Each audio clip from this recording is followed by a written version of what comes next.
Hi, I'm Mike Sargent, and this is Arise on Screen. We're gonna play a little game. When an ex-CIA agent is lured out of retirement for one last mission, all is not as it seems.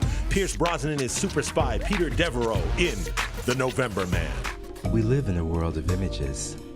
If we lived in a world of words, then words would speak to us more clearly.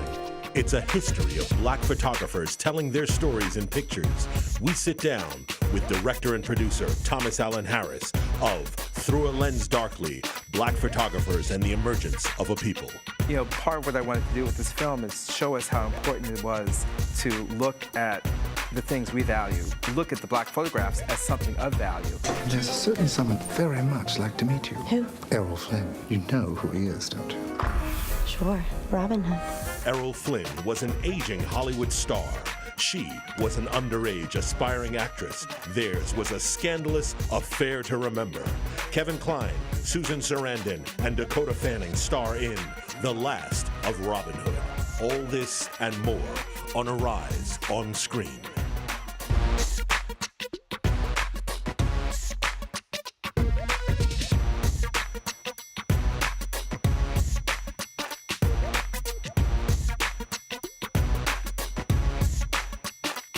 Hello, I'm Mike Sargent, and welcome to Arise on Screen, your global home for films both on screen and behind the scenes.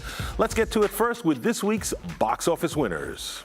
Topping the box office this week is Guardians of the Galaxy, followed by Teenage Mutant Ninja Turtles, If I Stay, Let's Be Cops, and Pierce Brosnan's The November Man rounds it out in the number 5 spot. And in movie news, it's going to be hard, and you know it. So as soon as you get that in your head, then you're going to be all right. The upcoming documentary, Expedition Denali, chronicles the 2013 attempt of 9 mountaineers to be the first African-American expedition team to climb North America's highest peak, Denali, also known as Mount McKinley, in Alaska. They hope to inspire young African Americans to explore the outdoors and pursue their mountain-sized dreams. Welcome to Jurassic Park. From the snow-capped peaks of Alaska to the green mountains of Hollywood's film Jurassic Park, moviegoers said goodbye to actor-director Sir Richard Attenborough, the star of the blockbuster Jurassic Park series. Also won 2 Academy Awards for his directorial work on the historical epic Gandhi. Sir Richard Attenborough was 90 years old. It's really very difficult to define hope, but it's something which I would just say, I start living it now. My hope starts now. The documentary Sowing Hope chronicles Sister Mary Narumbe's life at St. Monica's Tailoring School, where she teaches girls who were sexually assaulted and kidnapped in the Ugandan War how to plant crops and sow. People were going nuts. I mean, seriously, it was like Brad Pitt just walked out. I was like, there he is.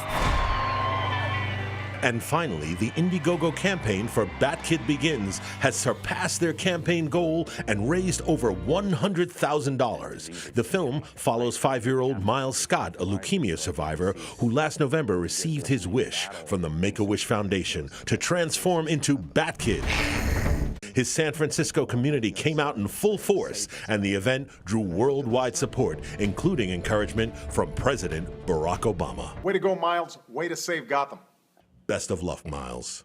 today I'm joined by film critic Zeba Blay of ShadowandAct.com. Welcome, Zeba, for your first time. And, of course, the incomparable Bobby Rivers. Hi, how you doing? Do you need an introduction, really? I really don't, think but so. thank you for giving me Well, one. welcome. Thank you both. My question to you is, who is the caretaker of photos in your family? What are your favorite photos, and what does it mean to you? I'll go with you, Zeba, first.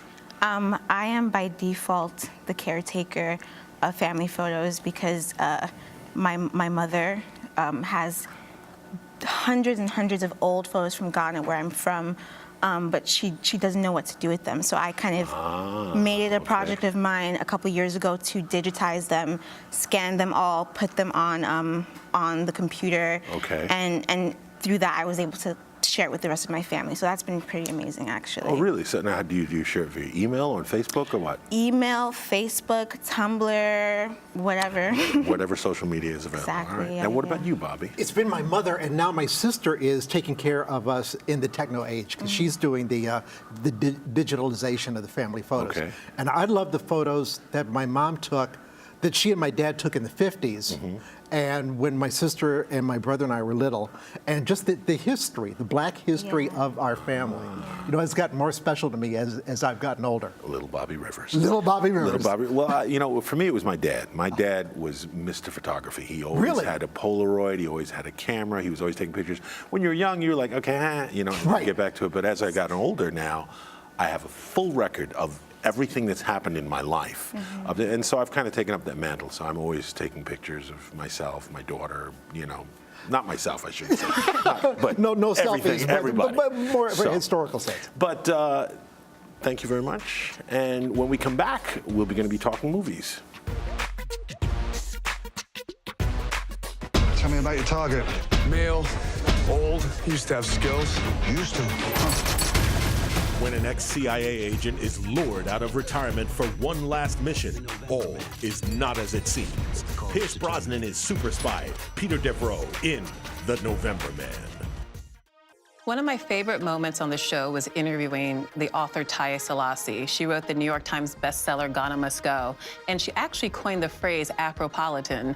And I feel like in part what this show speaks to is the Afropolitan audience. They're African, they're traveled, they're cosmopolitan, they're interested in the diaspora. That's what we deliver here, and Taya in many ways was the perfect embodiment of what I want our viewer to represent.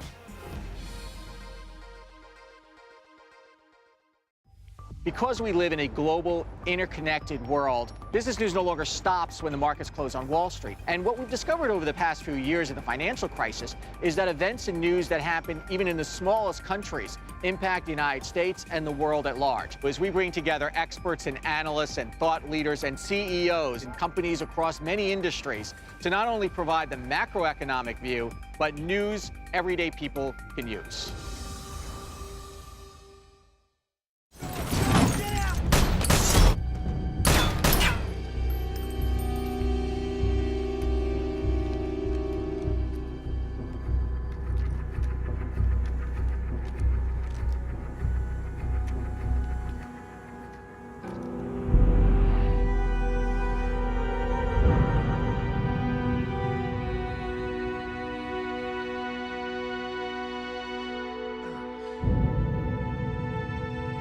November Man is a spy thriller starring former James Bond star Pierce Brosnan as a retired ex-CIA operative who's recruited for a special mission.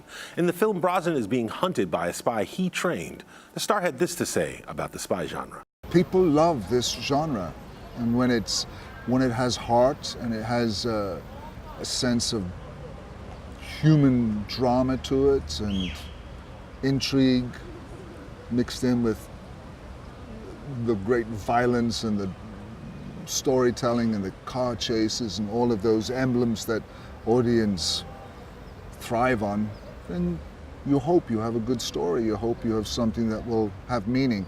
So, now, I'm a sucker for a spy movie. Spy thrillers I love them too. I love them. It's right up my alley. But I thought that this was passable, and I thought it was decent. I enjoyed some of the plot twists. I enjoy seeing Pierce Brosnan. As a matter of fact, I've enjoyed watching him age. I thought he was just getting good in the Bond films when they stopped making them. Right. But Zeba, you thought this brought nothing to the genre, that he was unlikable, that it didn't do it for you. Talk to me. It's funny because you want so badly for this to be the spy movie that Pierce Brosnan never really got to make, because you know when he was doing He was always 007, it was complaining things, exactly, yeah, right. you know, so it's like, yes, like I want to see the grittier, harder edge. And they give you the grit and they give you the harder edge, but there's something really, I mean, it's called The November Man. There's something really cold about it.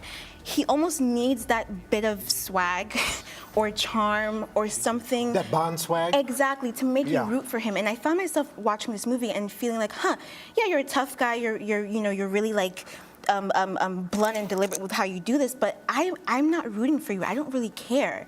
And I also found the movie to be very almost dated, kind of cliche with a lot of the twists. I saw them coming a mile away. I mean, I don't know. Well, I have to say this, though. I think this is that genre, you know, the whole idea of who's who, and it's not what you think, and the person you thought was the person on your side is the person who's not against it. It's sort of the genre. But you liked it a lot more, Bobby. You know what? The word you used is a word I would use. It was passable. It was passable, and I think I liked Pierce more than you did. I have to agree that it felt cliched to me. You know, because Pierce is what? Only in a movie like this can a guy in his 50s like drink a bottle of scotch, run, and still shoot accurately. Yes. I have one beer. I walk like Roger on American Dad. But you know, I understand. So, but I had the feeling that I had seen this movie before, maybe starring Liam Neeson. That's the feel. Maybe starring Jan Michael Vincent and. Yeah. Okay. Yeah. You won't even have to go there. Yeah. Well, you know, it's interesting. I felt similar. It was kind of a retread of things we've seen before. And, you know, it's interesting, when I watched the interviews, he talked about how they took from, because it's based on a series of novels. Yeah. The November read Man it. novels. Yeah. And this is really closely, you know, tied to the 7th novel. And I don't know if he thinks this is going to be a new franchise. He does. But I think that all of us agree that not going to happen. The hit woman looked miscast to me.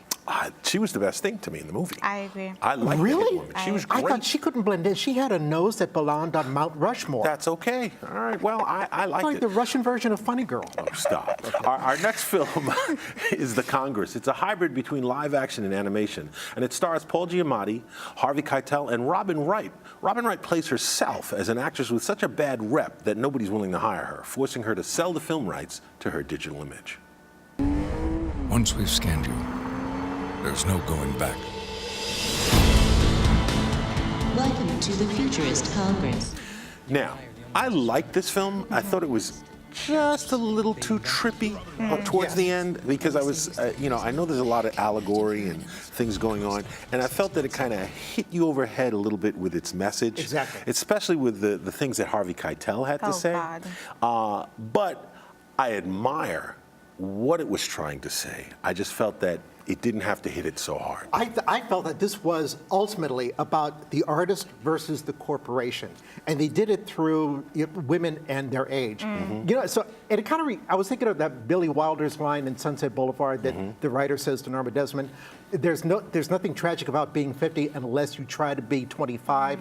And she's not 50. Robin Wright is not 50, but she's not trying to be 25 either. She's just a middle-aged woman, and that seems to be a sin in Hollywood. You cannot be a middle-aged woman. No, it's well. See, you made an interesting point. You said you felt that the theme of this was not so much what Bobby said, but more our relationship to film. Exactly. Which I agree with. So to elaborate a little bit. Yeah, I was just going to say that. I mean, throughout the film, we're seeing, I mean, Danny Houston's character, who's really interesting, but I felt he was one of those points in the movie that was like, okay, you're beating us over the head, we get it. But his character really brings up the point that it's all about, okay, how do people consume their entertainment? Right.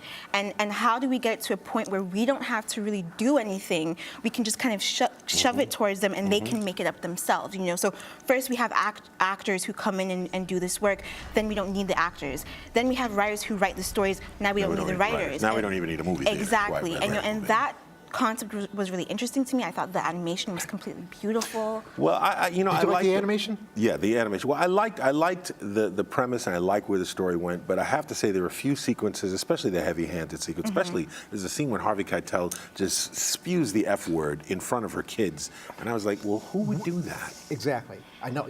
Yeah. You understand? So. We will be back to talk some more movies. Actually, I have an interview with the director of Through a Lens Darkly. So fabulous. Stay tuned.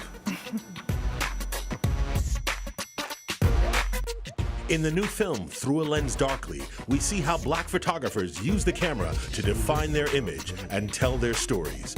We sit down with the film's director and producer, Thomas Allen Harris, next, here on Arise on Screen.